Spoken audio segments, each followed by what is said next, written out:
예수님, 오늘은 연중제 17주간 수요일입니다. 성부와 성자와 성령의 이름으로 아멘. 오늘 복음 예수님께서 하느님 나라 진짜 행복이 뭔지에 대해서 말씀을 하시는 비유 중에 또 하나인데 함께 묵상해 보겠습니다. 하느님 나라는 밭에 숨겨진 보물과 같다. 그 보물을 발견한 사람은 그것을 다시 숨겨두고서는 기뻐하며 돌아가서 가진 것을 다 팔아 그 밭을 산다. 네. 하느님 나라라고 하는 것은 이 지상에서부터 나에게 행복이라고 하는 감정으로 다가오는데, 하느님 나라가 왜 감정이냐 그럴 수 있지만, 어, 바오로 사도가 하느님 나라는 먹고 마시는 일이 아니라 성령을 통하여 이루어지는 의로움과 기쁨과 평화입니다. 이렇게 정의를 하죠. 그러니까 하느님 나라가 어쨌거나 뭐 하느님 나라 가면 가는 거지만 이 지상에서는 우리 마음 안에 감정의 행복, 의로움과 나 하느님께 자격이 있어 기쁨과 평화로 비롯된다는 거. 또 하늘나라는 좋은 진주를 찾는 상인과 같다. 그 값진 진주를 하나 발견하자 가서 가진 것을 모두 처분하여 그것을 산다. 그러니까 하느님 나라라는 것을 발견하게 되면 이상하게 내 모든 것을 이 하느님 나라를 위해서 팔아버려야 된다라고 이렇게 말을 하고 있죠. 어떤 할아버지가 아이가 할아버지 인생의 가치는 어떻게 됩니까? 라고 아이가 물어볼 수 없는 좀 어색한 질문을 해야 이야기가 되는 거라 그렇게 질문을 했대요. 내 인생의 가치는 어떻게 평가되는 겁니까? 할아버지가 이 돌덩이 하나를 주면서 너 이 돌덩이를 이제 아무 말도 하지 말고 시장에 가서 한번 팔아라. 그러니까 사람들이 이거를 얼마 줄 거냐라고 이렇게 물어보면은 그냥 손가락 두 개만 이렇게 해라.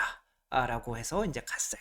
이제 시장에 가서 이렇게 계속 들고 있으니까 사람들이 저거 뭐냐 그래서 한 명이 와가지고 야 이거 얼마냐 그랬더니 이렇게 딱 해니까 그래? 그럼 2,000원? 그럼 내가 2,000원 줄게. 그렇게 한 거예요. 이제 또 할아버지한테 왔어요. 했더니 얼마 쳐준대냐? 그러니까 2,000원 쳐준다는데요. 그러면은 이거 가가지고 박물관에 가서 한번 팔아봐라 라고 하니까 박물관에 가가지고 또 들고 이렇게 입고 있으니까 뭐 관심이 없다가 사람이 와가지고 야 이거 박물관에 전시하면 좋겠는데 이렇게 장식해 놓으면 좋겠는데 라고 하면서 이거 얼마냐 그랬더니 이렇게 또 하니까 오 그래? 20만 원씩이나 해? 그래 알았어 내가 20만 원 쳐줄게. 그런데 이제 안 팔고 다시 온 거죠. 할아버지가 얼마 쳐준대냐 그랬더니 20만 원 쳐준다는데요. 그러니까 그래? 그러면은 저기 가면은 어, 진주를 채굴하는 곳이 있거든. 거기 가가지고 거기에서 이렇게 들고 있어. 그래서 막 가가지고 이제 진주를 뭐 양식하고 채굴하는 그곳에 가서 이렇게 들고 있으니까 사람들이 이렇게 막 일하다가 오더니 이야 이거 어디서 났어?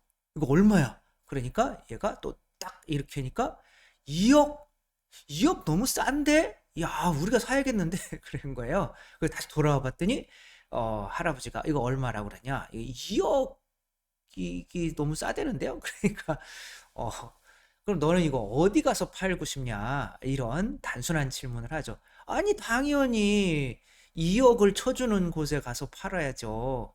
네 인생의 가치도 그래. 라고 이렇게 얘기를 했대요. 그러니까 누구나가 내 인생에 대해서 가치가 있는 줄을 알고 싶어요. 근데 얼마나 가치가 있는지를 아는 것은 어떤 사람이 이렇게 이야기해요. 어린 왕자, 나의 가치는 나 스스로 창조한다. 이런 약간은 좀 헛소리를 하고 만약에 자기가 자기 인생의 가치를 스스로 창조할 수 있다면 내가 신인 거예요. 예를 들면 진화론자들은 이제 사람의 가치를 어떻게 평가할까요? 사람이 이렇게 끝에 있으니까 이 사람의 가치는 이 잠자리와 바다에 기어다니는 개나 삼엽충이나 말이나 얘네보다 인간의 가치가 높을까요? 높지 않아요. 그러니까 진화론에서는 솔직히 이야기하자면 아메바나 인간이나 가치가 똑같아요. 왜냐하면 그냥 이렇게 진화한 거니까 인간의 존엄성이나 윤리나 가치가 더 높을 이유가 없어요. 이 똥파리나 인간이나 똑같은 거란 말이에요. 그래서 인간이 어떤 다른 짐승을 잡아먹고 하는 것 자체가 진화론에서는 뭐 그렇게 진화했으니까 그렇게 하면 되는 거기는 하지만 가치로 따지자면은 내가 여기 스스로 내 가치가 높아라고 할 수 있는 처지가 아닌 거죠. 그리고 이제 인간이 살고 싶은 욕망이 어디에서 나오느냐면은 내 가치가 얼마나 클까 거기에서 나와요. 어, 굉장히 재능이 뛰어나서 우리가 보기에는 한 편 하나 그림당 몇백억씩 하는 그림을 뭐 하루에 몇 장씩 그려내던 빈센트 반 고흐라고 하는 사람은 동생 테오인가요? 동생한테 편지 쓴 게 있거든요. 근데 이제 해다가 보니까 자꾸 이제 그림을 좀 사줘야 되는데 그림을 사주는 사람이 아무도 없는 거야. 그러니까 뭐 단 한 점도 팔리지 않은 거죠. 그러니까 나는 내가 스스로 내 재능을 통해서 나는 가치 있는 존재야 라고 느꼈지만 아무도 내 그림을 팔아주지를 않으니까 더 이상 내가 그림을 그려야 될 이유가 없는 거죠. 나는 가치 없는 존재야. 가치 없는 존재라고 느끼니까 양심상 이 세상에서 음식을 축내면서 공기를 축내면서 살아야 될 이유가 없는 거죠. 그래서 자살을 선택하게 되죠. 뭐 이런 예는 너무 뭐 다 그렇죠. 재능이 있으신 분이 돌아가신 분들 중에 이제 해밍웨이 뭐 노벨 문학상 뭐 돈도 많고 막 성공했고 사람들한테 인정을 받았지만 이 사람 입장에서는 더 이상 이전에 쓴 그런 명작들이 안 나오자 나는 이제 더 이상 이 세상에 좋은 글을 쓸 수 있는 능력이 없다. 그럼 내가 굳이 존재해야 되는가? 그래서 또 엽총으로 자살을 하게 되죠.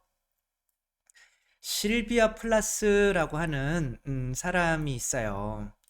이 사람은 뭐 다시 많은 뭐 버지니아 울프도 뭐 굉장히 유명한 작가이기는 했지만 주머니에 돌들을 막 가득 넣고 자기 앞에 있는 강에 그냥 뛰어들어서 돌들을 다 빼기 전까지는 올라올 수가 없는 거죠. 그렇게 스스로 생을 마감했고 많은 영화들을 찍었던 로빈 윌리엄스도 이제 뭐죠? 치매 뭐 이런 게 와가지고 더 이상 작품 활동을 할 수 없게 되자 난 가치 없는 존재야라고 하면서 스스로 목숨을 끊었죠. 이제 진화를 했다면 인간이 나는 가치 없는 존재야라고 느꼈을 때 저렇게 스스로 목숨을 끊을 수 있게 어, 진화를 했다? 그건 말이 안 되는 거죠. 진화 자체가 생존을 위한 방향으로 진화를 했다며요. 근데 실비아 플라스, 그러니까 인간이 왜 죽고 싶은 마음이 생기는가? 그것은, 어, 결국에는 내 스스로는 가치를 창조할 수 없기 때문에 누군가로부터 너는 이런 가치야 라는 것을 받아야 되고 그것을 내가 믿게 되어야만 내가 살아갈 수 있는 힘이 생긴다는 거죠. 그런 이야기를 우리 이제 뭐 신안 앞바다에 있는 보물 이것들을 개밥그릇으로 썼었는데 서울에서 이제 4개를 개밥그릇 가져가 가지고 감정을 해봤더니 뭐 4억 5천 뭐 나와가지고 뭐 이제 나중에 잠수부들이 들어가서 1년 뒤에 이제 그것들을 다 이렇게 발견을 하게 돼서 지금은 박물관에 이렇게 전시가 되어 있죠. 우리 가치를 누군가가 진짜 실제로 쳐줘야 돼요. 그 돈을 줘야 돼. 그 사람이 없으면 나는 나의 가치를 믿을 수가 없는 거예요. 근데 그 가치를 쳐줘야 되는 가장 중요한 사람이 누굴까요? 나에게 자기 목숨만큼 가치를 쳐줄 수 있는 존재는 부모밖에 없어요. 실비아 플라스라고 하는 사람은 미국 이제 시인인데 뭐 인류대를 나와서 또 뭐전 뭐 4년 장학생으로 영국에 가서도 공부를 하고 그렇게 와서 뭐 결혼도 하고 잘 살았던 분인데 이제 가스가 나오는 오븐에 머리를 이렇게 박고 스스로 젊은 나이에 생을 마감했던 또 천재 시인이었어요. 근데 실비아 플라스가 왜 그랬을까요? 6살 때 아버지가 돌아가셨어요. 그게 하늘이 무너지는 것 같았대요. 아버지라고 하는 분이 너는 얼마나 특별히 딸이면 더 그럴 수 있잖아요. 소중한 존재인데 라고 하는 것을 계속 믿게 해줬어야 되는 건데 아버지가 사라져 버린 거예요. 그리고 엄마가 이제 사랑을 해줘야 되는데 엄마는 약간 능력주의였던 거죠. 공부를 잘하면 칭찬해주고 또 잘못하면 칭찬을 안 해주고 그러는 거 안에서 진짜 내 존재가 가치가 있다기보다는 엄마한테 이용당하는 존재로 여기게 된 거죠. 세 번째 더 큰 문제가 뭐였냐면 자기가 이제 내가 열등하잖아요. 그쵸?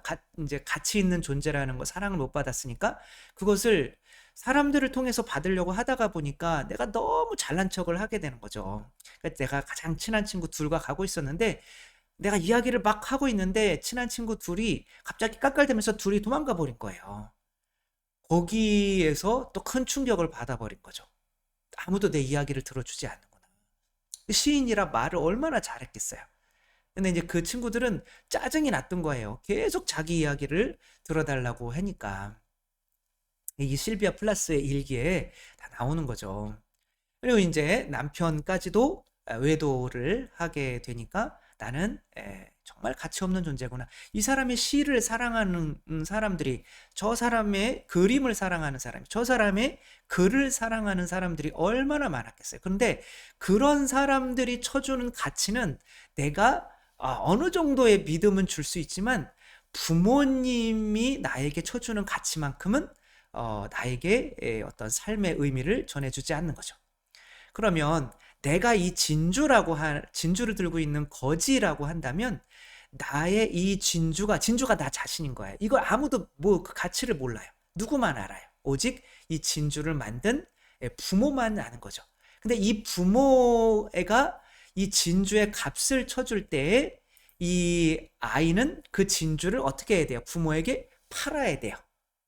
그러니까 부모가 이 너는 소중한 존재야라고 할 때 이 아이는 자기에게 소중한 존재라고 하고 있는 이 부모에게 자기 자신을 어떻게 하는 거야? 몽땅 파는 거야. 그걸 뭐라고 그러냐면 순종하는 거죠.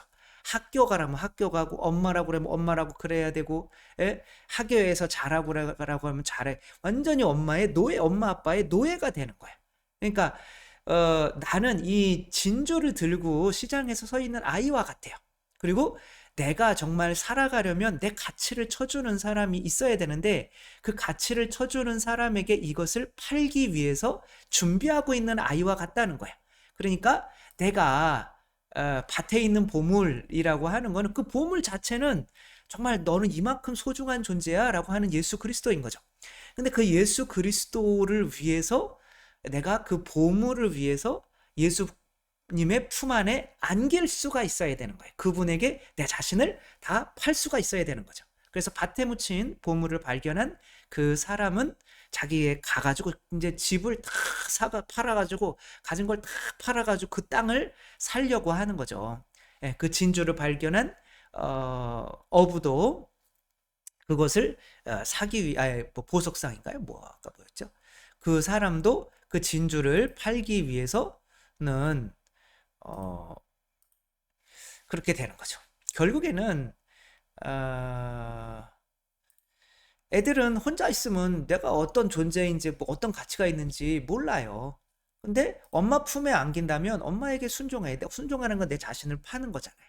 그러니까 결국에는 내가 살려면 내 온 자신을 팔아서 봉헌할 수 있는 누군가의 품에 안기는 거, 내 자신을 온전히 내어줄 수 있는 누군가를 찾는 거, 이것이 하느님 나라라는 거예요. 그래서 내가 내 자신을 온전히 내어줄 수 있는, 그리고 나를 만드신 분을 발견하지 못하면 하느님 나라는 들어갈 수가 없다는 거죠. 그래서 나는 스스로 존재라고 하면서 나를 만드신 분, 나를 위해서 목숨을 내어주시는 분, 그래서 나도 그분을 위해서 목숨을 내어줄 수 있는 그분을 만나지 못하고, 실제로 그분을 만났더라도 내 목숨을 그분을 위해서 바칠 수 있는 마음이 생기지 않는다면 아직은 그분을 나의 창조주로 인정하고 있는 것이 아니기 때문에 진짜 참 행복, 진짜 참 평화는 오지 않고 계속 나는 어디서 왔을까 불안한 존재로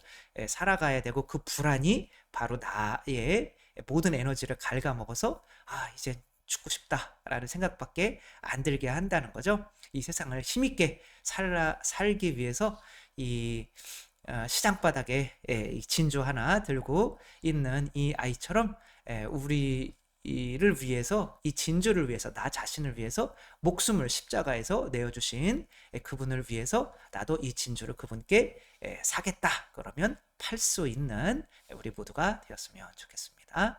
성부와 성자와 성령의 이름으로 아멘. 감사합니다. 사랑합니다.